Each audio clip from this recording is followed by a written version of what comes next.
Alice Through the Looking Glass or Dorothy Going into Oz, only it's much more boring. So it's like I think we're going to talk about liminal spaces. So liminal spaces, they're basically usually like a man-made structure or space, but it's always something that's in between, something that seems to go on sort of forever, but it's kind of boring, but also kind of creepy.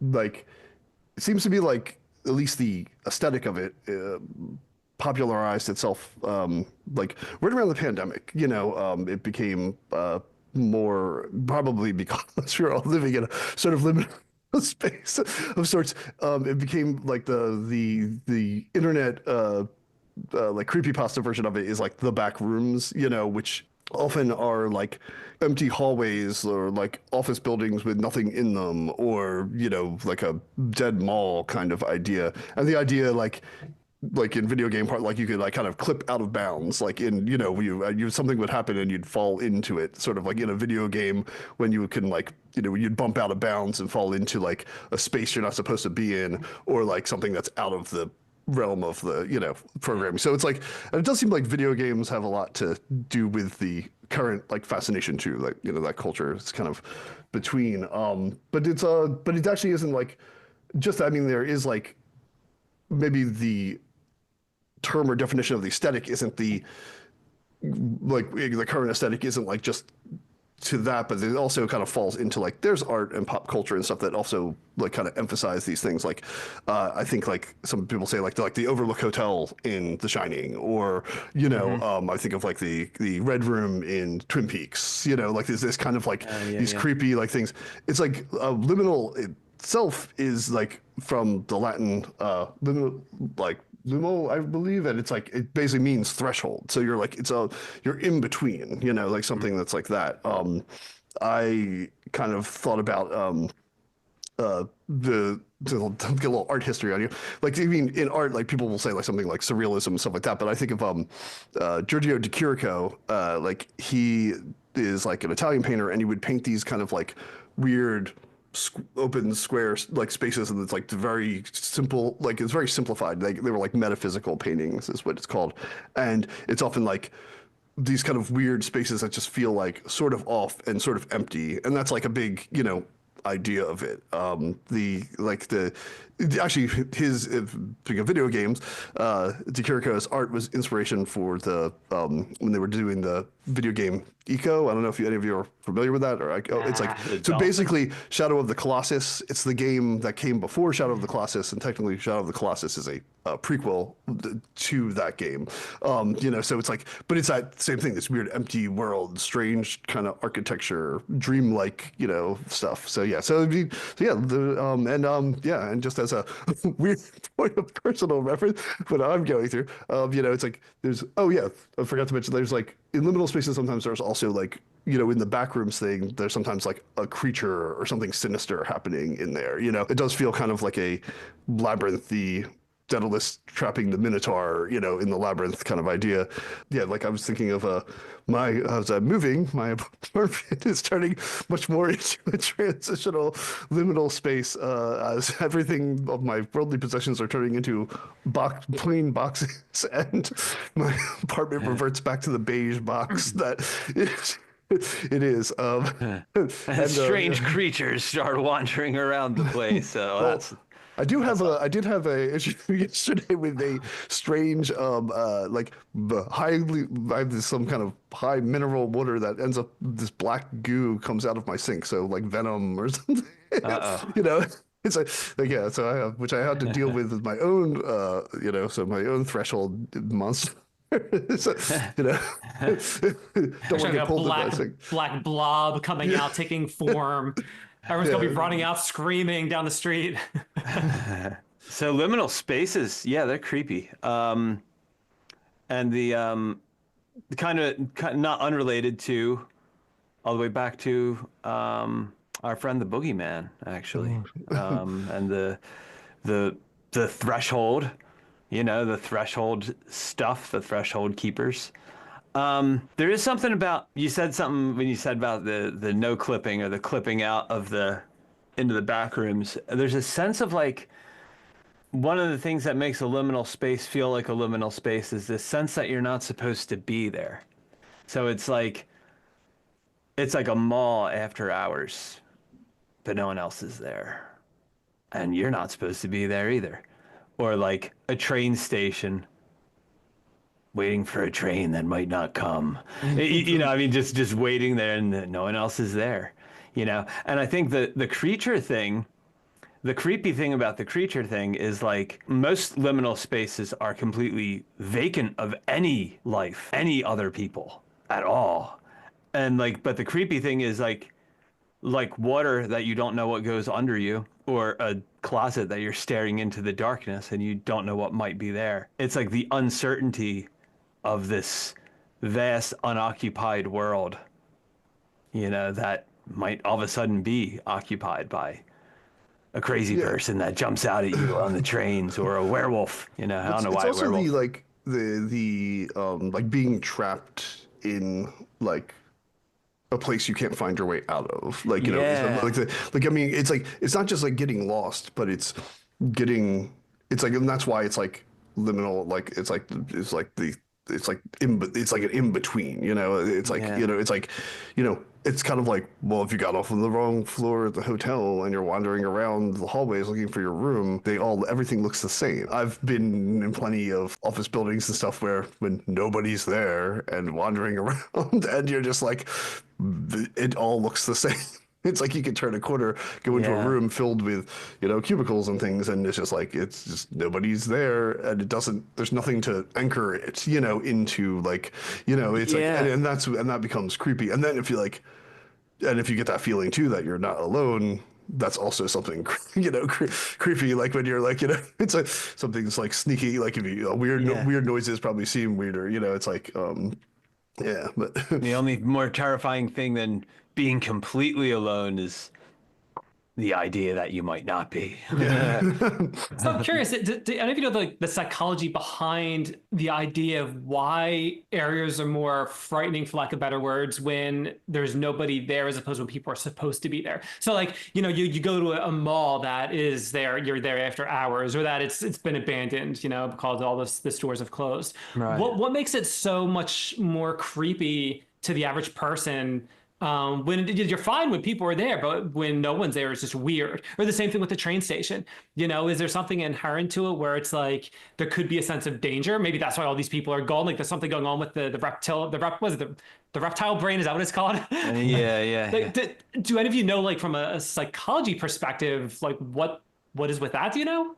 well, I mean, I'll venture, I guess, and I'll just say like, you know, it's kind of like, I think it has to do probably with like the fact that it's like, it's less like it's probably like the weird like lost element, like being like, it's probably less like, you know, maybe it has something to do with like, because it's like, and especially when it's like all these like things that are like man-made objects, like we're used to those things having occupancy, right? You know, we're used to that being like, you know, like it's, I mean, it's similar even to like, you know, why do we like think like houses are scary and haunted when they're empty? You know, it's like we don't think of that as like being scary and haunted when we're throwing like a, you know, huge house party or something like that. You know, it's like most people aren't like, oh god, this house is haunted. Like, you know, I mean, maybe Unless that's the point of the party. Yeah. So, which are the kind of parties I want to be invited. but it's like, but I think the whole idea is probably just like, yeah, like that, like there's something missing, you know. It's like, it is probably like that uncanny valley element to it, you know. I mean, like it's like where it's just like this space is wrong because it's lacking, it's like you know, it's a little too quiet, it's, you know, it's a little too, you know, it's like it's a little too some, like the things aren't like, this isn't how this is supposed to be, you know. And I wonder too if like the stuff coming from like video games, especially like going back to like early video games, there's the sense of like you couldn't really populate video games with tons of characters that were, especially when you're using like early first person games or like maze type, you know, it's like so everything does feel kind of like sort of sparse and repetitive and weird, you know, and like, and that is kind of like, yeah, it's that so I'm gonna say like it probably has to do with like, yeah, just the general feeling like something is off, you know, and that is probably enough to send your stress hormones like up a little bit Yeah. and get the cortisol pumping, you know. It's like, I also would say we're in general we're a very rules-based species, and we follow rules, and we look to others to know what those rules are. And so it's kind of like, I think if you're there after hours, you're not supposed to be there. It's like you're without a context for behavior, you know, because all the structure's been removed.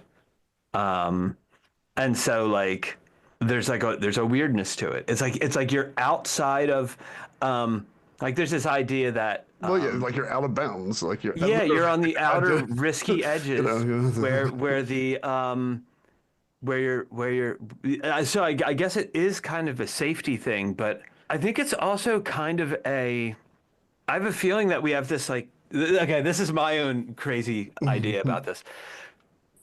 I think we sometimes think that like there's a sense in which reality has to behave a certain way. And when other people are around, we can trust it more to behave that way.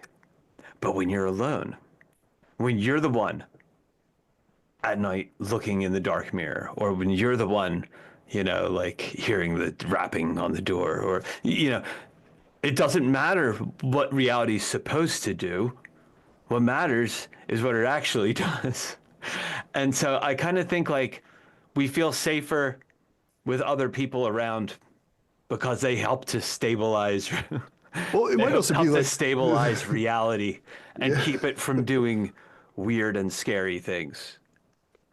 That's But I was gonna say, like, maybe, like, I think you're onto something in a sense. Like, I think you're hitting like a like, like we're like social creatures, you know, right? You know, so when you're like going back to like thinking of that pop culture like idea of like, you know, what's scary about The Shining? Like, yes, there's hauntings and things going on there, but it's just more like you're basically alone and you're losing your mind. I know technically his family's there, but like you're in this space that's just empty and you're just there for a long time. And I mean like the like, you know, and it's like it's not just cabin fever, it's like it's just like this slow like lack of social, you know, anything. You're right. And it's like so if and probably why the like you know, not to be talking about negative things, but like the pandemic thing, probably why this gains like kind of popularity around that time more, and or at least more forefront in the consciousness is because like that's kind of also what we were doing a lot of, you know, like this like there's people there, but like we're also sort of alone a lot, and this like this kind of like the space, this empty space that's supposed to have social life in it that's now doesn't just ends up feeling more like that kind of madness kind of descent into sort of a madness, you know. It's like because there is no social stuff, like you said, there's no social cues, there's no social thing, like it's like, but there's just no society, there's no buddy, like it's like you're just there, you know. It is like so it does feel like, you know, it's the weird yeah, thing. yeah. It all does become kind of unstable, you know. Yeah. It's probably interestingly enough, it's probably also the reason why like you know if you're gonna um, you know do shady things like be up at night with a Ouija board, you know, or you know if you're gonna like crack out the Necronomicon and read from it, like it's probably better. Well, maybe not better, but to not have people around to get that, you know, that cracking. But it's probably also better to have people around. Necronomicon's a different conversation, but you know. But that being said, the notion of these unoccupied spaces, these like threshold spaces, it's to me it also plays on this idea of like the horror of time, like something that like time, like if you think about like a time when you were anxious and you were just waiting for time to pass so you could get an answer on something. And like, think about that, and think about like being at that train station and not knowing if that train's gonna come. Like that, like the terror of trappedness in this desert of nothingness, from which you can't really escape, and there's no one that can give you answers, and it's all you're on your own, you know. It sounds like life.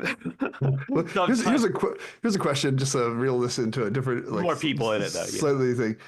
Do any of you guys have like, and feel free if like anyone wants to throw that in the comment things, like, does anyone have like also like dream spaces that are like sort of these repetitive, they're like, it's not like it's not a space that really exists, but it might be like sort of an amalgam of it, but it's also a place that you kind of keep returning to like in your dreams. And a lot of times like I know in mine, it often feels very like, when that happens, it is a kind of empty, weird place, you know, like it does have like a very like abandoned mall kind of like weird like not arcade, like video game arcade, but like arcade type, you know, type of structure or thing where things are connected and there's big spaces in between, and it's just like kind of weird, you know. But yeah, it's like, I don't know if either of you guys have that kind of phenomenon going on. I've got a particular church in, and it's like kind of off to the right of this weird bridge.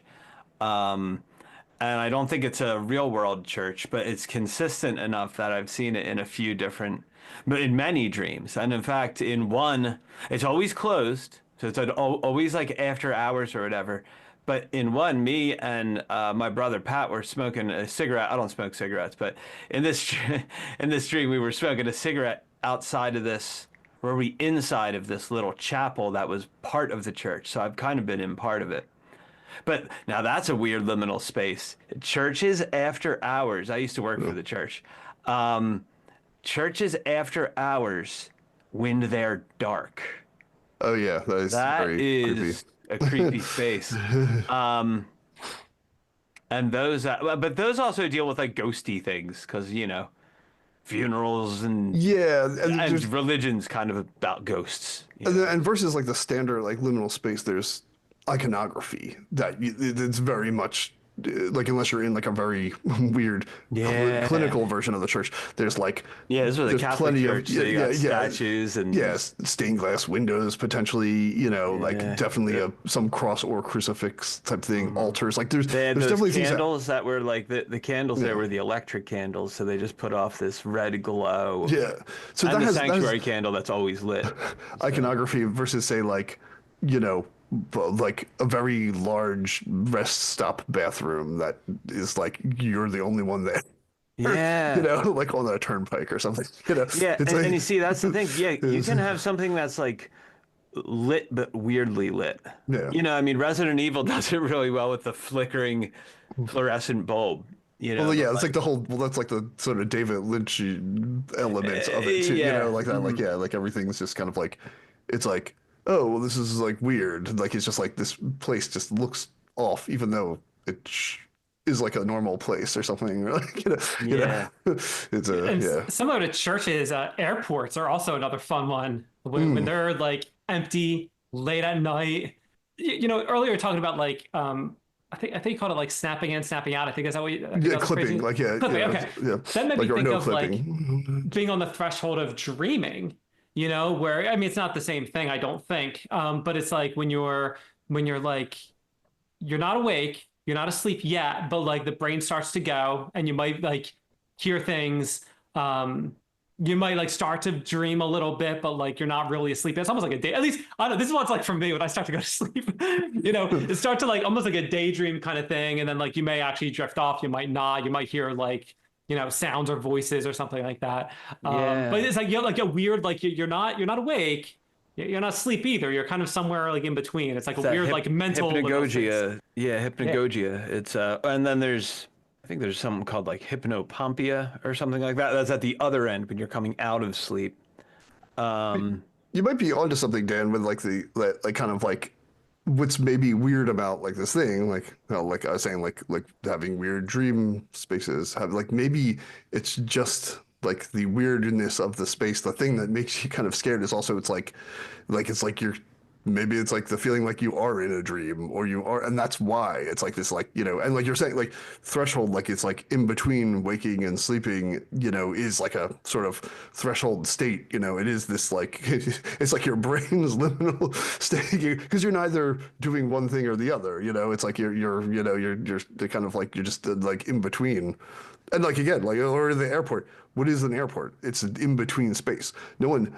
I mean, some airports have hotels and things like that, but no one's like, well, I live at the airport. There's a big community of culture that happens at this airport. It's like, it doesn't have that. It's just, it's the train station, the same thing. Like, now, granted, maybe some people in New York back in the day lived in abandoned subway tunnels, but most of the time it's just like, it's all about in between, you know, it's all about this transition. It's all about this kind of, and transition is, we like certainty and predictability, and transition is uncertainty. It's like it's psychologically is something that messes with you. You know, it's like you know we don't like uncertainty, we don't like unpredictability, and transition is all of those things. You know, it's like the transitory space. You know, and actually like that.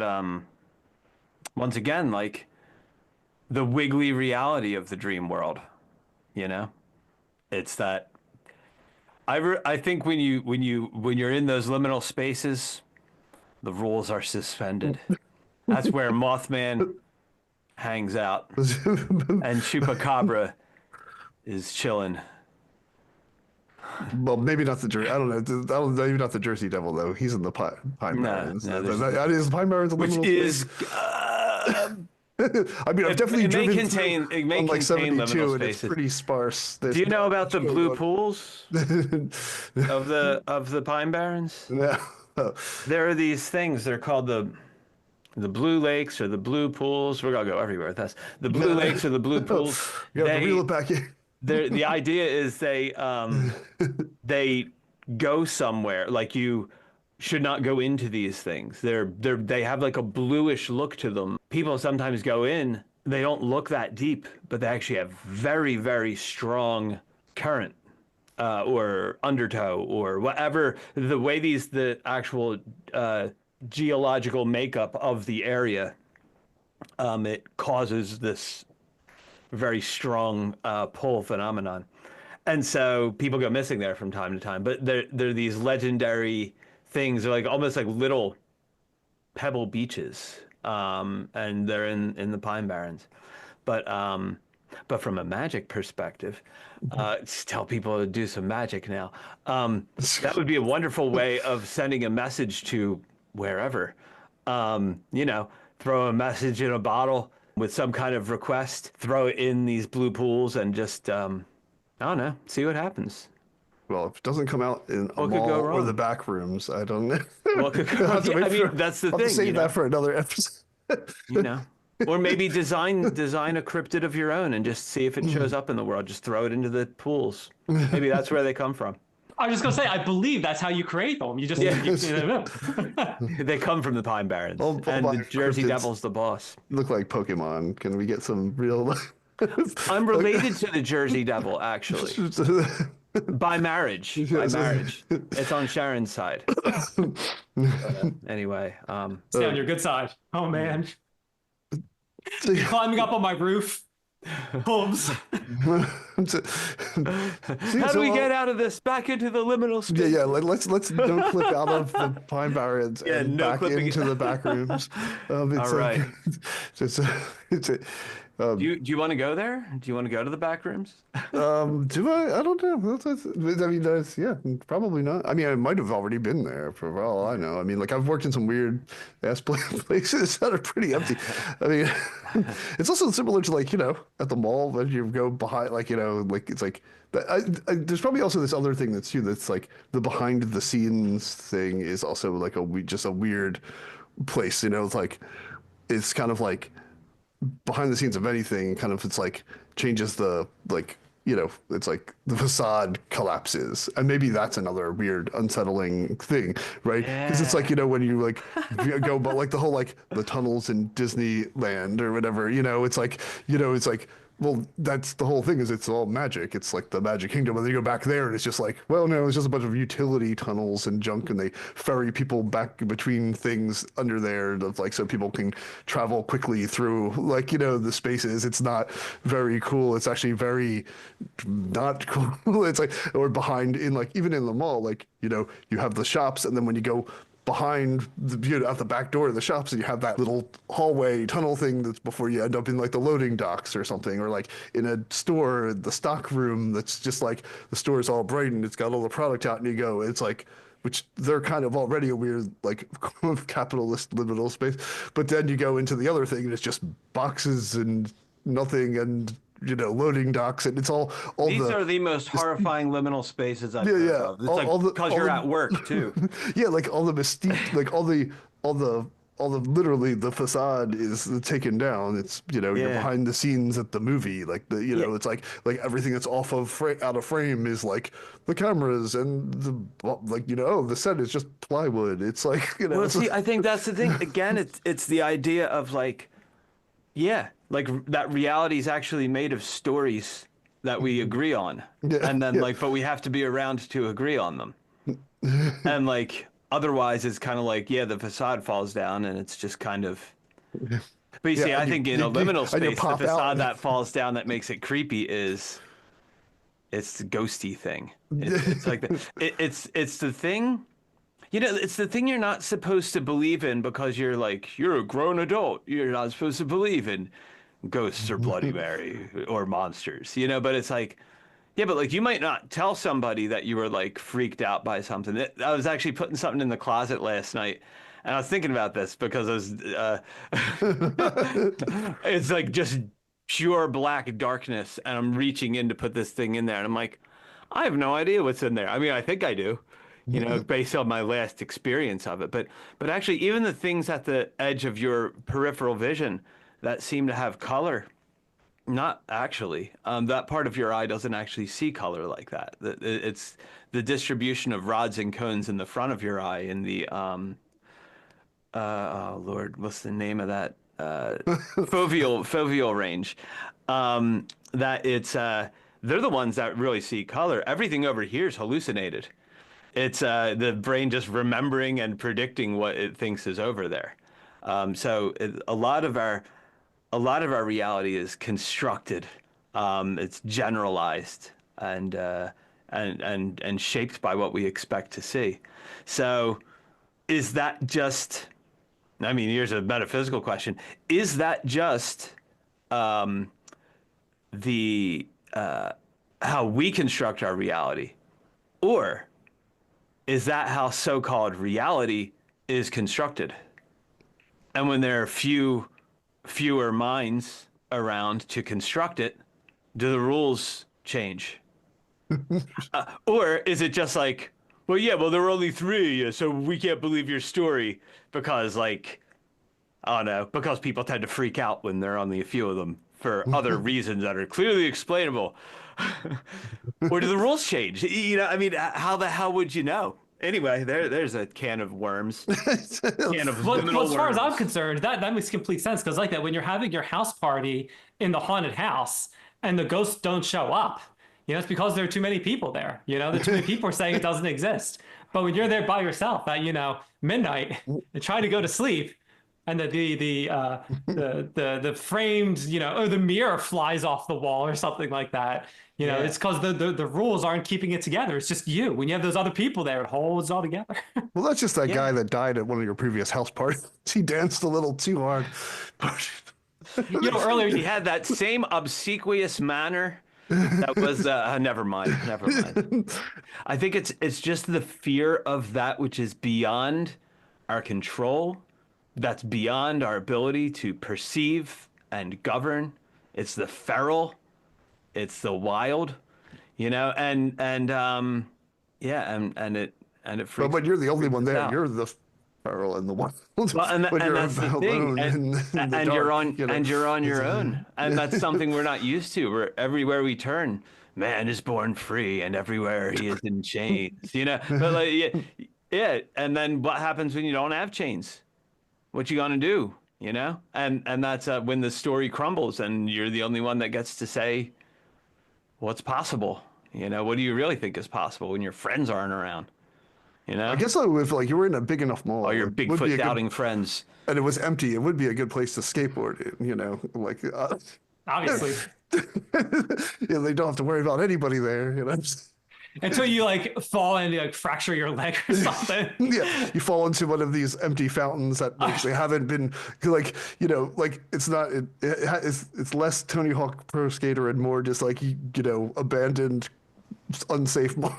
You know, it's like Uninsured mall too, I'll have you know. Yeah, 'cause maybe the scarier part than the mall itself.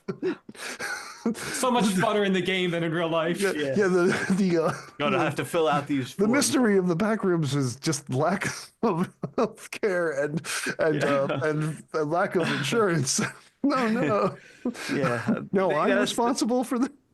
And that again, that makes me want to summon a monster because that makes it more interesting. So should we wrap this up? Give a little ranking on this? I think Yeah, who wants to start it? I guess How since do we I want to started frame it? the Yeah. topic, I'll give it a go. So like obviously recognition, like I think obviously liminal spaces we recognize they're in reality, they're in our dreams, they're kind of everywhere. So I mean like it is a thing.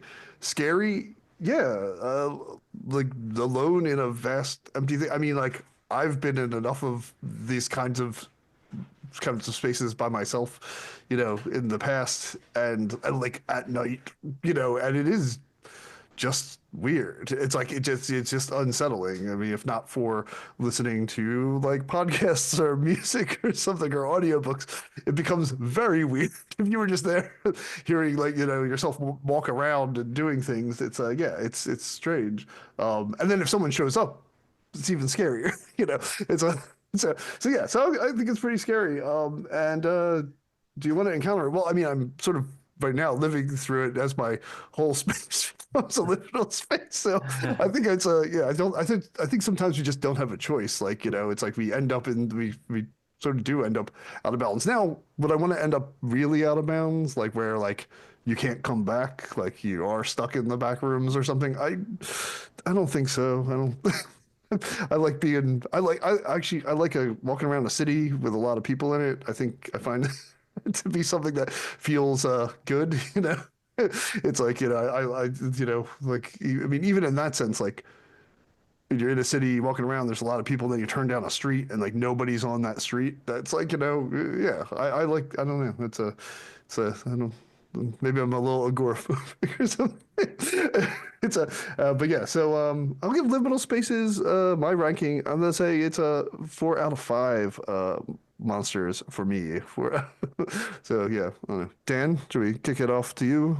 Sure. Recognition, yeah, I think it's very recognizable. You know, with these repeating spaces, whether it's you know, an office building, you know, you have the you know, a mall, an airport, you know, the concept, you know, very recognizable. Scary, I don't find them that scary, actually.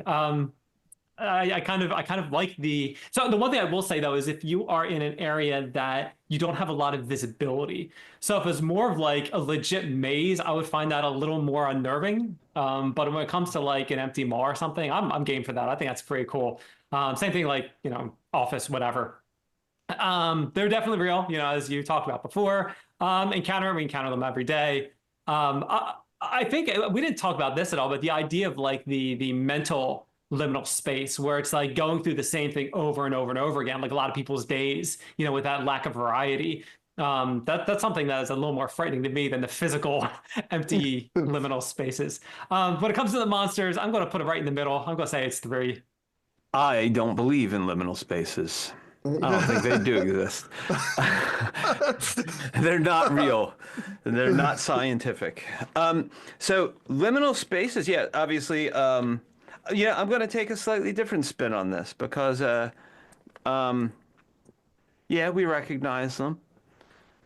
I think they are. I think they're kind of creepy.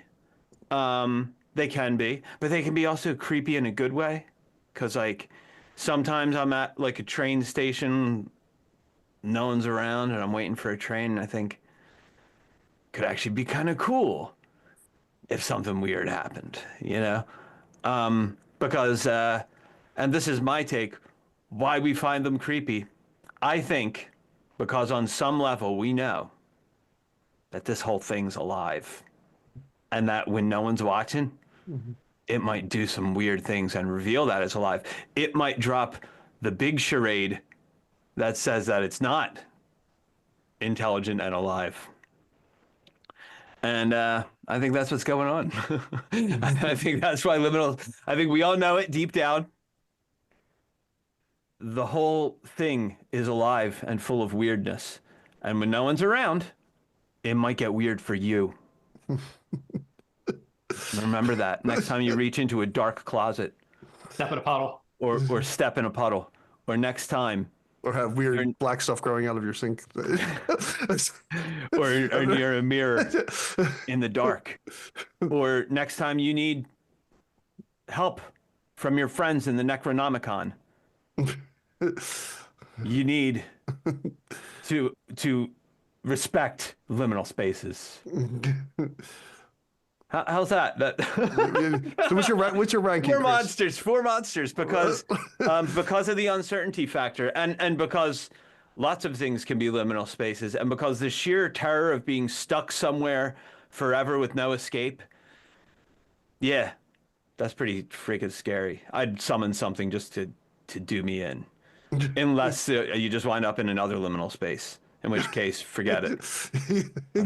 I don't know. So let me pose this question: Is it still a liminal space if you're in an area that you are enjoying?